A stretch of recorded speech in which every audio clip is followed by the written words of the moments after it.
Hello everybody and welcome to day 12. Is it day 12? Day 12 of our wisdom challenge. I'm not going to explain what this is all about in a long sense, guys, but pretty much we're seeking wisdom to start off our January, and we're doing that through the form of an informal Bible study. I highly recommend you guys stick around for this because you probably ain't heard this like I'm about to give it to you before. If you want to know more about why we're doing this, check out the first couple of videos, the first 5 videos in this. I kind of give a longer breakdown in the beginning, but we're not going to do that today because by now y'all should know what this is all about. So if you enjoy this, don't forget to hit that subscribe. Don't forget to let me know your thoughts in the comment section, and of course like the video. So let's get straight into it, ladies and gentlemen. And before we do, Holy Spirit, we invite you into our time of reading. May you reveal what it is the Lord wants to reveal to us through the scriptures, his holy wisdom. Let's get it. Let's get it. Let's get it, and let's go. Okay, so we're in Proverbs 12 from the Passion Translation. We're going to get stuck in.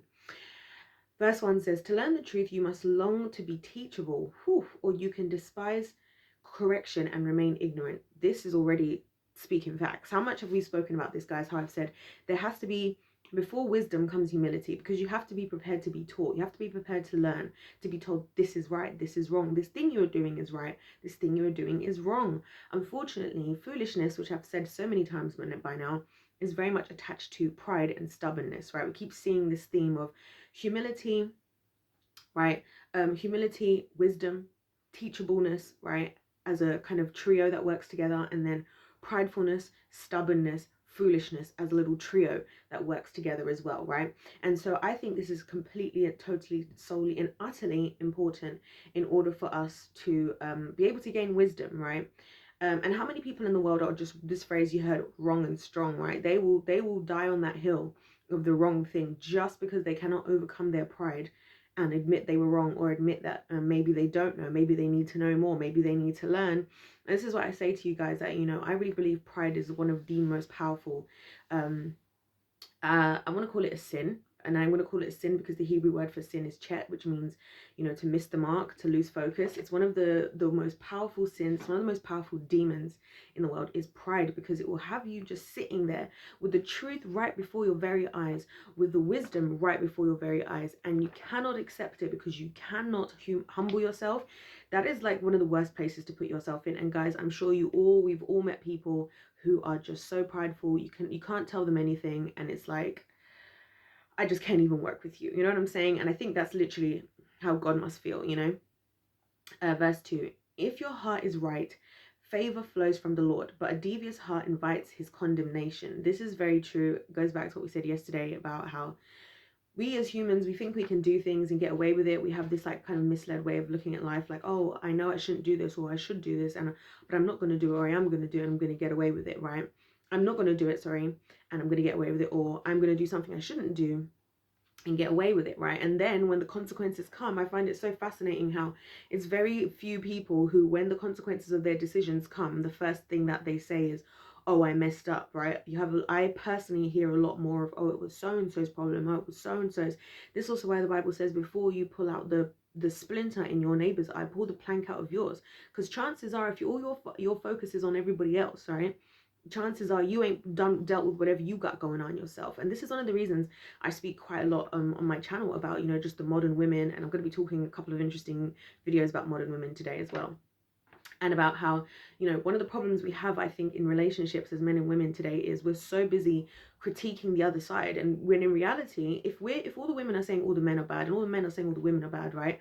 If us as women take the time to make ourselves into good women, or to address the points being brought to us, and if the men do the same, then we're both going to change. Then there's going to increase the pool of good men and good women, and then we're all going to be happy because we're going to see the type of people we want to be with. The more that we're just pinpointing somebody else and not wanting to be held accountable, we're just going to continue to see the division and the destruction that we're seeing right now. So that's why I'm a big believer in holding myself as a woman and other women accountable. And I always say, listen, I'm in the same boat. No matter what I say about other ladies, I'm always including myself, okay?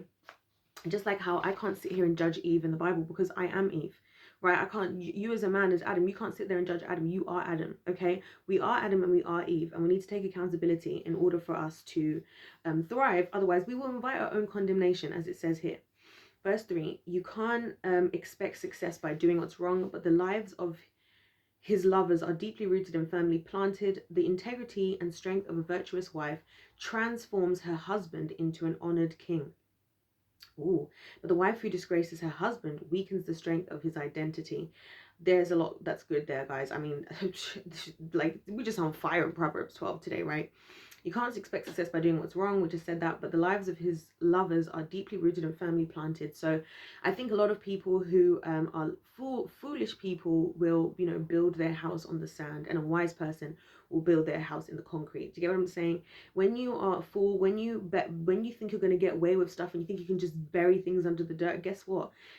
Gale force winds might come and they might blow that thing up. But guess what? If you are deeply, strongly rooted into the ground, gale force winds can come, storms can come, hurricanes can come, and that tree will still stand. And it's incredible to me watching how so many different trees, even thinner trees like palm trees, can hold up in like hurricanes, right? Meanwhile, houses and cars and things like that can't stand up. So do you guys, that's the kind of imagery I'm getting here. The integrity and strength of a virtuous wife transforms her husband into an honored king. I really believe that so much of us as men and women, like being together, is like us helping to bring the best version out of the other person. So I think as a woman, right, if you are a good woman to a man, it will bring the best out of him. He will become the best type of man he could be. And I believe that the men having the challenge of trying to be a good husband, a good father, is a perfect tool in life, a focal point, right, for them to have in order to bring the best out of them, because it gives them a reason. And I realize that men a lot more need like a reason to fight as hard as they are capable of fighting, right? And that's why when they have a good woman, especially again, if you have a wise woman, we talked about, you know, the kind of connection between wisdom and femininity in some of my previous videos, right? When you have a wise woman, she's always going to like help you on the right path, because she's going to be the one who's going to be like, oh, that business guy, something just tells me something about that dude that you're in business with. I don't think you should go through with that deal. Something's just telling me. And if you're with a woman and you know this woman loves you, she's got your best interest at heart, she tells you that, even if it looks like the most perfect deal that Satan has put on the table unknowingly to you, you're going to be inclined to listen to her, and you might swerve those types of things, right? Because she's probably the type of person you really would go and talk in depth about stuff to, given that she's created a safe environment, right? Also just her words of encouragement, also her nurturing, her love and everything like that, right? Which I really think us as ladies are here to pour out the, you know, the love of the Lord, you know, onto the men. But then on the flip side, as a woman, if you have a good man in your life, it brings out the best in you, because you don't have to tap so much into the masculinity that a lot of us ladies face prior to being in a marriage, right? We have to worry about our own bills. We have to worry about how we're going to protect ourselves. We have all these things we have to worry about, which, to be honest with you guys, I completely believe that every time women have to engage in things that are intended for men to do in a relationship, it dulls our feminine nature, and it then dulls who we are supposed to be and what would make us truly happy. And I think there's a lot of women today who are struggling again in pride, because they're like, oh, I want to have a career, I want to do this, because they feel like they have to, because their pride is telling them that they don't want to be a wife. Why should I have to be submitted to a man, right? This is all pride. When in reality, more than likely, you're going to be the most happy in that. That's what I think. Like, when I think about being in a relationship, I think to myself, do you know what? You mean to tell me that God set this whole thing up that, first of all, I get to have a man, which, listen, for me, after Jesus, men are the best ever creation that God created. I love men. I think men are so key to society. I think they're such interesting creatures and just different. And so I'm like, wait, so I get to have this incredible gift as a husband, right? Who looks after me, who protects me, who provides for me, right? So that means I get to not have the weight on the shoulders, like the weight on my shoulders I have in my life right now, I won't have to have as to the same extent being married, right? I get to just look after people, which I love to do, right? Invest in them, which makes them happy, which makes me happy, which means we're all happy and it's all just a happy place. And the kids get to see us loving each other, because that's one thing I think is really sad and lacking. And I've noticed a distinction between when there's people who grow up in a happy household with happy parents, right, where they're almost to the point of being sickeningly happy. The kids always go on to have successful marriages. And you know what I believe it is? It's because they saw something in their parents that no matter what society tells them, they know this thing works, right? And they want to have that, because like, why would I go and just be having all these types of women? One of them who might be tripping me to get me pregnant. One of them might be giving me HIV. You know, as a woman, why would I be handing myself around? I can have a husband. I can have a king in my life. You know what I'm saying?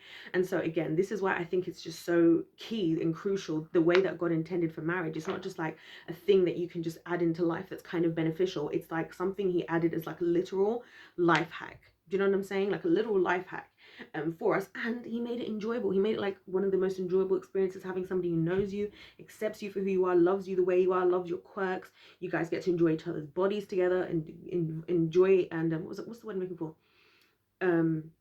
experiment with one another, you know what I mean? And that's just this other whole journey.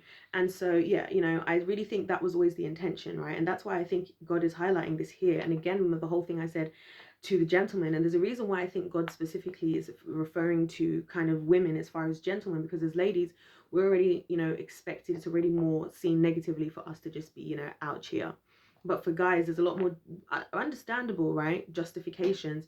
But also God is trying to say that might not be the wisest thing to do, just because you can get away with it. And again, just because you can get away with something doesn't mean it's the best thing for you, right? And that's why I think he's also saying about where was it,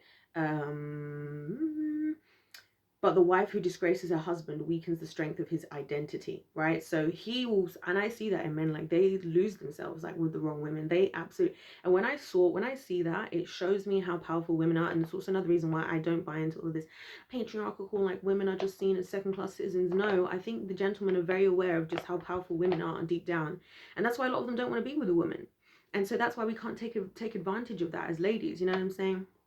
Anyways, if we're going like this, we're going to be here all day doing this chapter. Where are we? The lovers of God are filled with good ideas that are noble and pure, but the schemes of the sinner are crammed with nothing but lies. Man, the wicked use their words to ambush and accuse, but the lovers of God speak to defend and protect. Oh, I love this, right? The wicked use their words to ambush and accuse. We see this in the world today, right? We see this in modern society, yeah? The evil powers of this world, what is the first thing that they try to do with somebody who they want to take down, especially if there's somebody who's trying to bring something good to the world? They discredit them, they accuse them, right? They ambush them, they keep you cornered, like, oh, well, you want to be an artist, you want to be a singer, well, we are the gatekeepers, we are going to ambush you so that you can go to any one of these gates you think you're going to enter into this industry, and you're done, you're no way you're getting in. And that's how we're going to get away with it, right? But the lovers of God speak to defend and protect, right? And here's the difference, right? And this is the difference between Jesus and the devil in plainest of English. Because what does the Satan mean? Satan, the Satan, the title means the accuser of the brethren, the one who comes before God, and he's the one, you know, that voice of condemnation where you think things like, no one will ever want me because this, oh, I did this, so I deserve bad things, I deserve this, you know, those negative thoughts. That's the voice of the enemy, right? You see, do you know what Jesus is doing? You know what why Jesus is still alive? And one of the main things he's doing right now is he is praying in defense of the saints, right? He is praying in defense of his people, saying, you know what I'm saying? Like, I want to give them another chance, Lord. They've received me. And this is what's happening. We're literally in the courts of heaven. You have Satan coming in, right, as prosecution, right? Literally, this is how I envision what goes on in heaven, guys. Satan's coming in as the prosecution, right, with a whole case on you, evidence. He's had his minions watching everything you're doing. He's sent people in to try and trip you up, right? Just like one of the evil powers of this world. Jesus is doing the opposite. He's defending, right? He's protecting, and he protected us in the most ultimate way, which is, I'm going to pay the debts of every single person. I'm going to protect them. I'm going to do something so that nothing the kingdom of darkness can stand in front and stop what the Lord wants to do for those who have received me, right? The ultimate form of protection. And that's what it means. When he died on the cross, the words he said, it is finished. It means the debt has been paid in full, guys. The debt, there is nothing to accuse. There is nothing, because you have been. That's why the Bible says you've been made righteous. You have been made righteous in Christ. As in, none of that's there. Like, we're oftentimes thinking more about the negative things we're doing than God is. God's like, I literally forgave you for that when you apologize for that. So can we move on to what I actually want to do in your life? Do you see what I'm saying? So anyways, I can go deep with that one as well. Whew, but I'm going to have to keep going. So, verse 7, the wicked are taken out, gone for good, but the godly families shall live on. Oh, I love this. It reminds me of the Bible verse that says the wealth of the wicked is stored up for the righteous. As in, basically, God, the way I envision it is like this, right? So as God has his people, right, his children in their stages of, you know, I'm struggling to say it, consecration, or let's call it character building, right, to make this easier. When God has his people in stages of character building, there's a lot of things they're going to face, right? They're going to go through like a Job moment, you know, losing everything, being alone, being persecuted, and all this type of stuff for whatever, right? They're going to go through their wilderness season, right, where all they're surviving on is the manna. In that meantime, right, as God is building their character, while he's protecting them from becoming slaves to money, slaves to women, slaves to men, slaves to fear, right? When he's breaking all those chains off of his children, in the midst of that, the wicked are building up their wealth and thinking they're getting away with it, thinking, ha ha ha, we got all this money. And then God's like, yeah, so now I'm going to bring my judgment. My people are ready to actually steward that stuff well. So I'm just going to be handing that over to them. Thank you for building that up for my children while they were just going through school and stuff. You're done. And that's exactly what I believe is what's going to happen. That's what I believe is the perfectness of it, is that you as a child of God, you trust in God the whole time, that I trust you. Your ways are better than my ways. Your thoughts are better than my thoughts, as the Bible says, right? And you trust that there's a reason. Like, one of the things I say that people really miss, right, especially people of the world, is we desire things we're not prepared for, right? And God does not give us things we're not prepared for, because he doesn't want to destroy, he doesn't want us to destroy his blessings, right? So he has to prepare us for our blessings. That could be financial blessings, that could be a man, that could be a woman. So that's why I think a lot of people are struggling and they're like, why am I not finding my husband? I need my husband. I'm like, have you stopped to focus on yourself?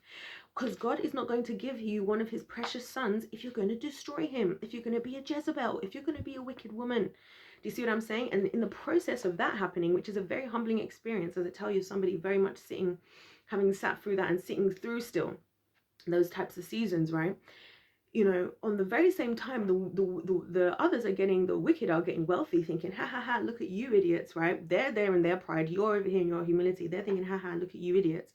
When in reality, they're the big idiots, because they don't know that Satan loves that. Satan loves to bless people with the things they want before they're ready, because then it destroys them and it destroys others. And he'll often let you build and build and build up until the point of mass destruction. As opposed to the opposite of where in the kingdom of heaven, God will hold it back and hold it back and hold it back until you are the most prepared you could possibly be, right? And when I say possibly be, I mean within human consumption. No one's going to look perfect. Nothing's going to be perfect, okay? I'm not saying that. Let's not get crazy. You don't have to earn, you know, God's love. I'm just saying that he will prepare your character in particular. You know what I'm saying? Anyways, should I mention that? We'll maybe mention that. Okay. 8. Everyone admires a man of principles, but the one who is a corrupt heart is despised. Just be who you are and work hard for a living, for that's better than pretending to be important and starving to death. Oh my gosh, this reminds me, I'm so sorry to say this, this reminds me of so many men today. It's one of the reasons why I made a video about guys who do construction, and why I think men who do construction are really very underrated.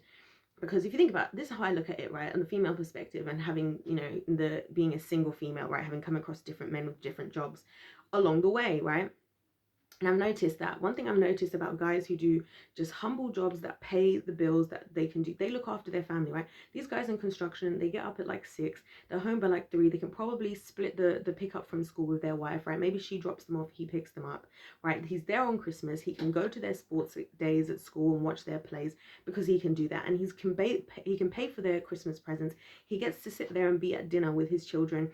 His wife is happy, she's seeing her husband coming in, his muscles are bulging because he's been holding heavy items all day, and she's feeling excited now, right? And it's just a beautiful time for the family in general, right? Versus these other guys who literally destroy their relationship because they're like, oh, I had to go to this like super expensive restaurant, I had to go to the Shard in London and go for this business meeting, and I was trying to prove to these millionaires why they should invest, and so I spent like 5,000, you know, sorry, I never know whether I should use pounds or dollars, because gosh, it's too much, guys, having lived both in the UK and in the US, and just, you know, being a part of both in a lot of senses. But anyway, you know, so I've spent 5,000, and then your wife, and then you're remortgaging the house because you're just trying to show off to these big wigs in the industry, right? You're wearing expensive clothing, you're unnecessarily leasing a super expensive car just so you look like you're living up to a lifestyle, and now you're causing distraction. And that's why I made sure to put some respect on the name of the guys who do jobs, just the good old fashions. And guess what happened? Guess what will happen? God forbid, yeah, there was a zombie apocalypse. And I always use this one because I know I don't know, I don't think we all do, but we've talked about zombies apocalypses, right? Imagine that there was a zombie apocalypse. What type of man are you looking for? Are you looking for the fake ass guy who's, what do you think, is he going to stunt on the zombies? No. Do you know who can do something? These big strong construction guys, these guys who are doing just, you know, good jobs, these guys who know how to look after their family, who have good relationships. Because imagine, let's just take strength and whatever else away from it, right? Because I'm not necessarily saying if you don't do construction you're not strong, I'm not saying that. Let's take all of that away from it. Let's just look at like the pure chemistry of the family, right? If you're in a situation, right, I always think about this because I always expect the worst in this world, guys, because the kingdom of darkness ain't playing around. So I'm always thinking about, we need to be prepared for the worst. I live in the real world. I don't live in this fantasy land where I think everything's going to be perfect and fine and the kingdom of darkness is just going to have a day off. No, they're not. They're going to keep going as far as they possibly can. So I like to think about types of things like in extreme situations, how would I interact with my family, right? If you have a husband and wife, again, who are happy because, again, he's not chasing after some dumbness. I'm just using this as an example.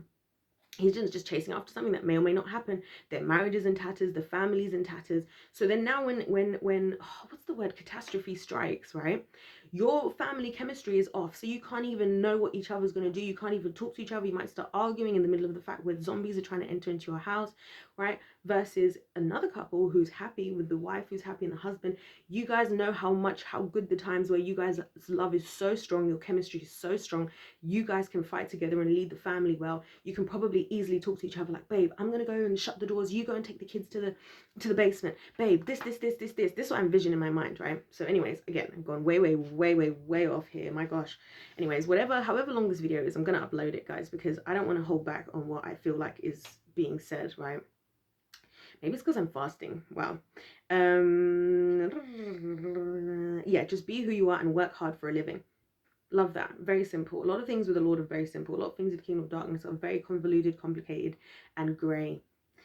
Verse 10, a good man takes care of the needs of his pets, while even the kindest acts of a wicked man are still cruel. Oof, ain't that right? Work hard at your job and you'll have what you need. Following a get-rich-quick scheme is nothing but a fantasy. Did I not just talk about this?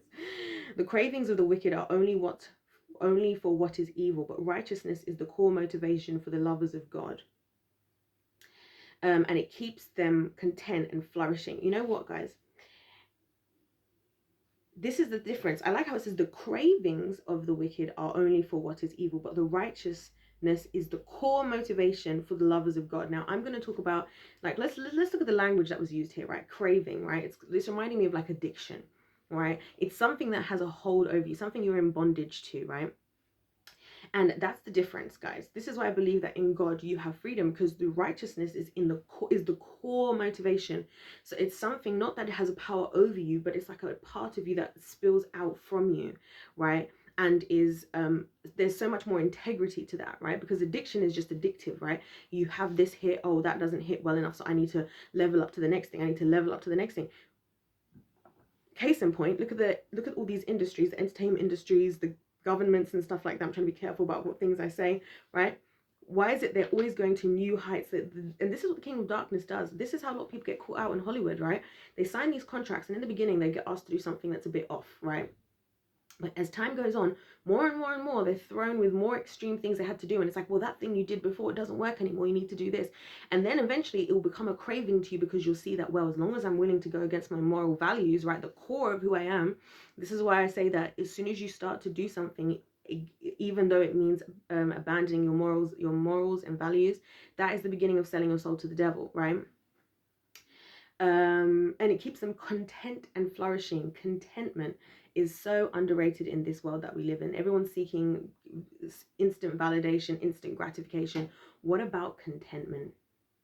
What about peace? What about flourishing, right? I think about flourishing is like a flower. There's flourishing in this world, right? Verse 13, the wicked will get trapped by their words of gossip, slander, and lies, but for the righteous, honesty is its own defense, for there is a great satisfaction in speaking the truth, and hard work brings blessings back to you. A fool is in love with his own opinion, but wisdom means being teachable. Ooh, if this ain't the woke culture of today, right? So I think there's definitely more I've had to learn, guys. I'll tell you, I've learned this lesson the extreme hard way, is that even if the truth isn't nice, as long as you're honest, you can always stand on your honesty. Does that make sense? So even if you're not, so because what will happen a lot of times is you'll have these like what is the term here, the wicked, right? The wicked will come along and they always make themselves look better than the actual unwicked people, or I don't want to use the word good because I don't believe in good and bad people, okay? We're all human beings, we all do good and bad things, okay? Anyway, But let's say the wicked versus the righteous in this case, right? Wicked people will often look better than the righteous. And there's a very simple reason for that. The wicked know they have to try harder to make themselves look good because they know who they truly are. But that actually makes them more believable than the righteous, who are not trying because they're just living honestly. And you see this with narcissistic types of people where, you know, the wicked will work super duper hard. Like, okay, so for Britney Spears is a perfect example, right? So you had her dad and her parents who were playing up to the media like, oh no, we just think Britney needs some serious help right now. We're just these loving parents. And she was just always being kind of bluntly honest about things like, yes, I did go driving around for hours, but I just went driving around because I enjoy going for a drive. Like, no one ever asked about that, right? But you see how they're putting in all this effort. James Spears is making himself bestie buddies with TMZ, right? Why? Because he knows that his image, how people think of him, he has to work harder because he knows he's lying. He knows he's a fraudulent person, right? Britney Spears isn't trying as hard because she's thinking, as we often do, right? If you're sitting on the kingdom of heaven, or if you're sitting in the kingdom of light, right, you often think, oh, well, I just get to, as long as I'm being honest, it's going to work out for me. How many court cases have we seen like that don't work out? Why? Because wicked people put more effort into looking better, so they become more believable because they're trying to be, you know. But obviously that all has its own backfiring. And again, it's mentioned here again that a fool is in love with his own opinion, but wisdom means being teachable. This is so true. I realized that with so many of one of the reasons I don't really jump on board with talking about a lot of topics that go on today is because I've realized that some people, they just want to be where they're at. Like, this is how I feel with a lot of the Black community, sorry to say it, but a lot of them, they just want to be victims now. It's like, you're living in the greatest, like, you're living in one of the easiest times and the best times, most blessed times as a Black person. If you're living in the USA or the UK right now, you're living one of the most blessed times. And are there things that work against you? Absolutely. But you're really going to try and act like, oh, but I came from slaves. You're not a slave, though. And I realized this is their opinion. They're foolish in their obsession with holding on to their opinion. Completely unteachable. Like, maybe it's not as bad as you think. Even that question is like, no, you don't know.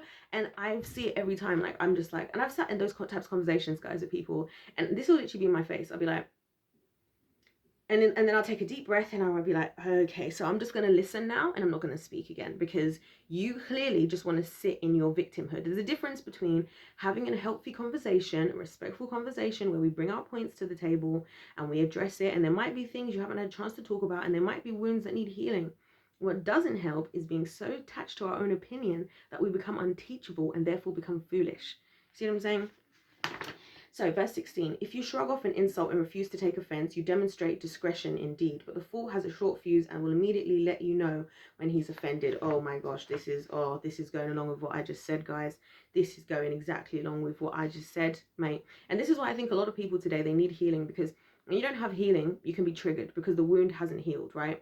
Like I've said before, if I cut my hand right now, right? Let's say I cut my hand right here, and then I let it heal. If it's fully healed and I press my hand like this again, it doesn't hurt. It doesn't hurt any more than it hurts me doing this, right? If I cut my hand and it's not fully healed and then I poke it again, I'm going to trigger what? I'm going to trigger this area. Now I'm getting pain, right? Because I'm triggered because the wound isn't healed. Do you see what I'm saying?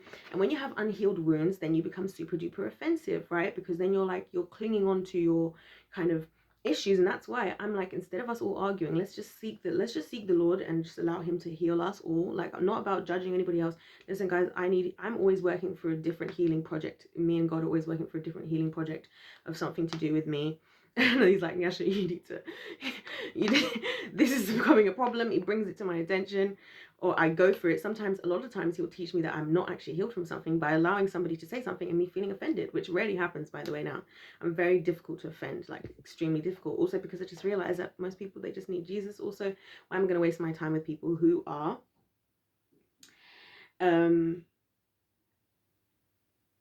where is it? What did it just say? In love with his own opinion. You know what I'm saying? Verse 17, truthfulness marks the righteous, but the habitual liar can never be trusted. This is something I've said to people before, that I don't think people talk about this enough, right? One of the reasons why I think lying is such a grave sin is this, guys, because if somebody is prepared to lie, even a little bit, that means that they're always prepared to lie. And that's the difference. That's why, I'll be very honest with you guys, this is why I believe the Bible says, thou shalt not lie in Exodus 20. Why? Let's think about it. Because as soon as you move away from a 100% truth, it is no longer a truth. It could be 99.9% truth. And by the way, that's the little pocket that Satan loves to sit in. That 99.9% truth, right? It's that 0.1% fundamental crucial part that he likes to lie about, to twist, right? As soon as you cross that line, you're no longer in truth department anymore, right? You're no longer in the truth department. And I feel that the more you engage with that, the more you comfortable you get. And so people will, if somebody is comfortable, that's why if I know that somebody, there's one thing that when people, I'm not saying everybody should never lie. I'm not saying I've never lied or I never lied, right, guys? We're still human beings. What I'm saying is if somebody is comfortable to lie habitually, like it says, that means that at any point they need to, they will lie and they will be able to do it. And I don't think it's a healthy habit to build, because let me tell you, when you cling on to the truth, then you feel, it's like you start, you know, the Bible talks about your conscience becoming seared. The more that you do the wrong thing, the less your conscience has an effect on you. If you're a generally honest person, the times when you do lie, it will hit you hard, because you're like, I wish I didn't lie. I feel so, you know, I'm not going to do that again. End of story, apologize, whatever. If you become comfortable in it, it doesn't even bother you anymore. And then that's a very scary place to live in, because at the end of the day, you can lie to everybody, but you can't lie to yourself. And most importantly, you can't lie to the Lord. And that's why I think a lot of people are really living in mental, physical, emotional, spiritual turmoil right now, because they just can't even get out of their own web of lies. And what do spiders create? Bondage. They become in bondage to lying, because maybe they've told so many lies now that we don't even know what the truth is, right? Anyway, verse 18, reckless words are like the thrust of a sword, cutting remarks meant to stab and to hurt, but the words of the wise soothe and heal. Truthful words will stand the test of time, but one day every lie will be seen for what it is. Deception fills the heart of those who plot harm, but those who plan for peace are filled with joy. So I'm just moving around these pages. Calamity is not allowed to overwhelm the righteous, but there's nothing but trouble waiting for the wicked. Now, this is another important thing, guys, because these are the little nuances that people miss in the Bible, right? It says calamity is not allowed to overwhelm the righteous, just like the Bible says, no weapon formed against you shall prosper. It's not to say that calamity won't come, and it's not to say that weapons will not be forged against you. So let's not think that because you're in the kingdom of heaven, hello, this is a battle, okay? So things are going to happen and things are going to come at you, right? But they will not overwhelm the righteousness. However, but there's nothing but trouble waiting for the wicked. One of my favorite verses, I think it's in Psalms, is the one that says, the righteous will fall 7 times and still get back up again. And then it says something about the wicked, I can't remember, right? And after that, which is basically that the wicked, they will, once they're done kind of thing, right? Verse 22, live in truth and keep your promises, and the Lord will keep delighting in you, but he detests a liar. Oh gosh, guys, promises, let me tell you, I've learned this the extreme hard way, as far as being on the receiving end of how painful it is for people to break promises over and over and over again. In fact, to the extent that that is actually one of the top 2 qualities that I expect of my future husband. First one being somebody that can be honest, because if you don't tell me, I don't know, okay? And I can handle the truth, okay? Second of all, say what you mean and mean what you say, as in, don't make a promise. Don't say you're going to do something if you're not sure you're going to do it. I'd rather you surprise me or surprise whoever, because there is nothing more disappointing. And this is why I believe God detests it, because he knows how hard it is. Imagine how I would feel. Oh my gosh, guys, imagine what it would be like if God just canceled his promises to us. Right, think about how painful. Let's talk about promises, right? Let's get deep with it, right? Marriage. How crazy is it? It's so crazy to me even still how people are just so treating marriage like this thing that they just can just walk out of. You made a promise. That promise is supposed to mean something. It's supposed to say something about your character, your attitude, your dedication, your commitment. Do you see what I'm saying? So I'm not a believer in promises at all. At all. Verse 23, those who possess wisdom don't feel the need to impress others with what they know, but foolish ones will make sure their ignorance is on display. This is so true. Oh my gosh. It's like, you know how they always say like these phrases like the loudest in the room is obviously the dumbest, and you know, that type of stuff. This is very true. And I think, again, it takes humility and meekness. Remember I was saying in one of the earlier Proverbs, I was saying that True meekness is that you know you have something, but you don't have to wield it at any single opportunity. In the same way that you find super rich people, right? You have the people who are faking being rich. So like the guys I was talking about before, who are walking around trying to stun in every single designer they possibly can, breaking the bank, getting second mortgages, going into debt, just trying to look like they're rich. Whereas you'll see a rich person who's just walking around in a t-shirt and jeans and Converse trainers, and you don't even know that this person is a billionaire. See what I'm saying? 24. If you want to reign in life, don't sit on your hands. Instead, work hard and do what's right, for the slacker will end up working to make someone else succeed. Whoo! There's a lot there. So, yeah, first of all, don't just work and do what's right, right? It says, instead, work hard at doing what's right. This thing about life, guys, it's a proactive experience, okay? We don't just sit here and wait for things to happen. And this is what I think the society is more and more trying to like groom us all to think that we're supposed to somehow, you know, it's even like these get rich quick schemes. It's like, don't do anything, barely do. How many times do I see these stupid ads coming on when I'm watching YouTube videos, and it'd be like, sign up with this and for 2 hours, work 2 hours a day and be making at least 2,000 a week, and without having to do any other extra work, right? Why are these things so tantalizing? Why are so many people getting caught up? Because they don't want to do the work of their hands, when you could actually just get a job. Just start with getting a job. Just start with doing something you can do with your hands and monetizing it. Do you know what I'm saying? It's so simple. Sometimes it's not about some big, like, oh, we need to shift the atmosphere. Sometimes it's just do, right? And for the slapper will end up working to make someone else succeed. Ha ha ha. Let me talk about the people who hate their job. I'm talking to the people who hate their job, not the people who love their job. If you're a person who loves your job, this doesn't apply to you, okay? Please, may the Lord continue to bless you in your job. So many people today are unhappily working in a job, right? And they are literally building somebody else's dream. They are literally helping somebody else to succeed, who's probably sitting at the top somewhere, flying around the world, enjoying themselves, while underpaying you, and you're hating every single Monday what you have to come into work, Tuesday, Wednesday, Thursday, probably spending a couple of the days on the weekend. At least a lot of people in the UK do this. Going out drinking Friday, Saturday, Friday, Saturday at least, right? Maybe even Sunday, coming because you're so stressed with work, you're planning like 2 holidays. So in reality, you're spending the majority of your time miserable. Because why? Because you're lazy, because you're slacking, because you don't have the attitude to say, maybe I should apply for a different job. Maybe I should start applying for other jobs, right? Maybe I need to do something different. Maybe having a job isn't for me, right? Maybe I need to start. This is what happens, right? How, you see what I'm saying? 25, verse 25, anxious fear brings depression. I wonder why we're in so much depression in this world today. Anxious fear brings depression.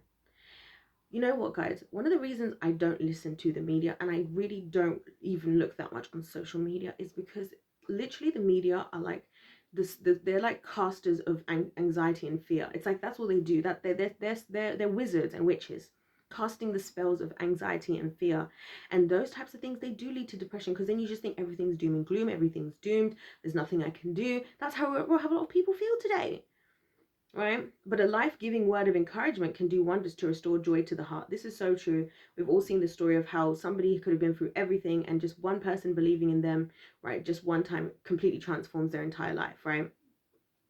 I experienced that with God, actually, myself. Verse 26, lovers of God give good advice to their friends, but the counsel of the wicked will lead them astray. There's a lot of ladies today who have let go of good men because they've got silly, idiotic, wicked women in their lives who they think are their girls, and they're girls before everyone, and you let a good guy go. And now you're for the streets. And now no good guys want you. Not smart, right? 27, a passive person won't even complete a project, but a passionate person makes good use of his time, wealth, and energy. Abundant life is discovered by walking in righteousness, but holding on to your anger leads to death. Ooh, abundant life is discovered by walking in righteousness. Holding on to your anger leads to death. I find that so interesting. And you know what? This is why I really believe that things are so spiritual in a way that just science can never fully, completely, and totally and utterly explain. Because do you ever see when somebody does something, like they'll act in a certain way, they react in a certain way because they're just so angry, they're so, like, for example, okay, actually, here's a perfect example, right? There's a lot of this in the rap culture, in the rap world, okay? This is a good video, I think, right? There's a lot of this in the rap culture, yeah? In the rap culture, where, you know, so and so kills so and so, and like they're all killing each other now. Everybody's being killed, everybody's dying before 30. All the black men are dying before 30. This is why, again, I don't really want to hear about people talking about, oh, the police. How about when we stop killing ourselves, whether it's the black guys killing themselves as rappers, yeah, or whether it's the women having more abortions and even giving birth to of black children in the United States of America, then we can talk about the police, if you ask me. But you see all of these guys, and they're just killing each other, and it's all rage. Think about even why they all got so much rage. It's all anger, and then they see their up, like they're feeding into the demon, right? This is what happens, guys, with demonic behavior, right? We'll talk about this because if you're this far enough in the video, I'm sure you can handle what I'm going to say next, right? This is how the demons work, right? They're like, they need to be, oh, this is so funny. I'm not even going to go there because I've made enough references to this show. I'm not going to do it again. Anyway, so at least not right now. So what happens is they enter into your life, and what they will do is they'll use us as vessels. Like I said, the spiritual world looks at us as vessels, right? And they'll enter into our life in one way or another, right? And then if we deal with the problem, oh, perfect. So I learned this teaching by Alexander Pagani. Love this guy. He does a big deliverance minister, as in he does deliverances of demons out of people. You guys should go and check him out because he's got really, really good content, like breaking down what he's actually doing. But then he's also got loads of videos of doing deliverance. You'll believe that demons are real after you watch his content. And there's many others as well, but he's the one I'm going to talk about. And he talks about why, you know, God tells us as people. We actually referred to a time in the Bible when after the Israelites had made it to the promised land, they were settling in, and then God gave them a bunch of instructions of how they were to live their life. And so one of the things is they were to have a whole area where they go and like relieve themselves. But it wasn't just about relieving yourself. It was also about the fact that the kind of spiritual idea that we as human beings have to, when we are no longer in the state of, you know, where we should be, we have to take the time to nip things in the bud early, because we will go through these 4 stages, guys. And this is what you see in society today. The first stage is don't be defiled. Defilement. This is what it was all about. So the first stage of becoming defiled is you're no longer in the state of perfection. Now, we're not obviously talking about actual perfection, right? But there's something there that needs addressing clearly, right? Now, if you nip it in the bud at this point, so this could be you get into a serious argument with somebody, you feel super offended, you feel super rejected. You know, these are all these negative emotions. These are doorways to the kingdom of darkness, right? To send in demons to destroy your life, right?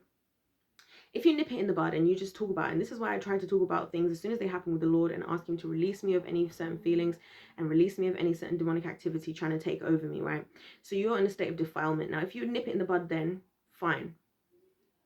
Then you become, contaminated. So now it's like this thing is starting to actually act out through you. So let's say, I'm going to use an example that is going to be a controversial one, right? So let's say you're a gentleman, right? And you have, first of all, let's say you have a horrible rejection by a woman one day, right? Horrible, horrible rejection. And I think rejection is something we all as humans, men and women, deal with a lot, right? Especially a lot of people when it comes to parents and children and just single mother homes, fathers walking away. There's a lot of rejection, right, going around. So that's why I'm using it. Let's say you get rejected by a woman.